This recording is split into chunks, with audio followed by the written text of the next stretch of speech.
Hi, my name is Patrick Riley. I'm a mental health worker in Pavee Point. Today I'm going to give a brief introduction to ethnic identifier and ethnic data. And we get asked a lot of this in our work, so we thought we'd just do a brief introduction to it today. So before we look and kick on, we're looking at what is ethnicity and what is nationality. Now, given the time that I have today, I will just briefly touch on it. You could talk for hours upon hours and upon hours regarding what is ethnicity when you go into it. But for me, our ethnicity and being a traveller is our language, our cant, our customs around funerals, music, traditions, and tinsmitten. So there's a lot to it in that sense. But another day, there is training there available to be talking about what is ethnicity.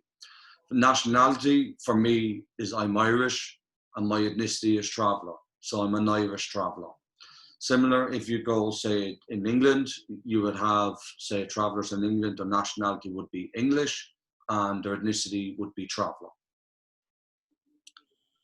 So the key terms is what is ethnic data, and it's data based on a person's ethnicity. Let them be traveller or let them be Roma. What is an ethnic identifier? A universal question on ethnicity. Well, what is a universal question? So if you look here on the census, on the left-hand side, you can see the question, what is your ethnic group or background? And what that essentially means is everyone gets asked that question. And we will touch a bit more on that later on in the presentation. So what is ethnic equality monitoring? It's a process used to collect, store, analyze, and use data about ethnicity in a systematic way.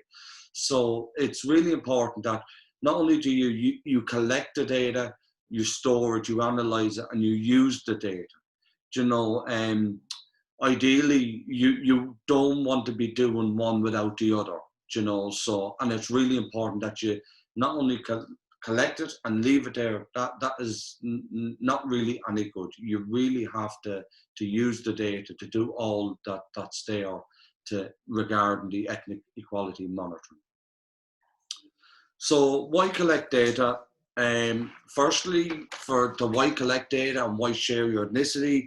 And I'm going to explain here that one of the reasons is the Section 42 of the Irish Human Rights and Equality Act, which places a duty on public services funded by government to eliminate discrimination and promote equality.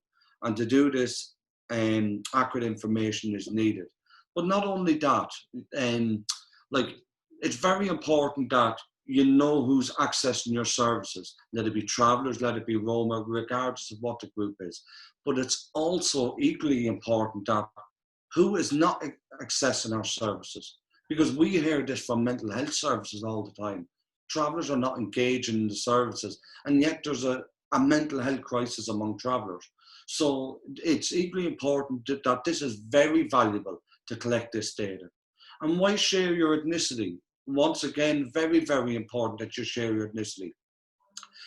And the maternity hospitals, for example, we know that classic thalassemia is very high among traveller children born into traveller parents. And if not detected in infancy, it can have a fatal effects. So it's very important that the staff and the doctors are aware that you identify as a traveller to address that. And it's very important that travellers really engage with identifying their ethnicity. So who collects data in Ireland? The HSE, the biggest employer in Ireland, the census, primary and secondary schools, and others.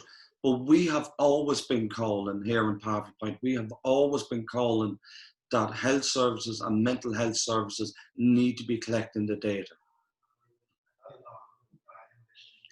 We get asked this all the time, is it legal? If I ask the question, can I get in trouble? No, you cannot. It is illegal. It is legal to collect the information.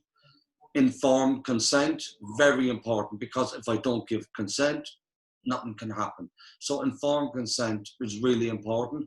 And what that essentially means is that no matter what I sign, no matter what I say yes to, I always want that information. What am I saying yes to? What happens to my information? Where does it go? Voluntary self-identification, very, very important. You as a service provider, you just asking the question, you cannot assume that this person is a traveller and you fill in the box for them. That is not the way you do it. You ask the question, and the training would provide this information. You would ask the question of the person. That's your job done. It is up to the person to self-identify.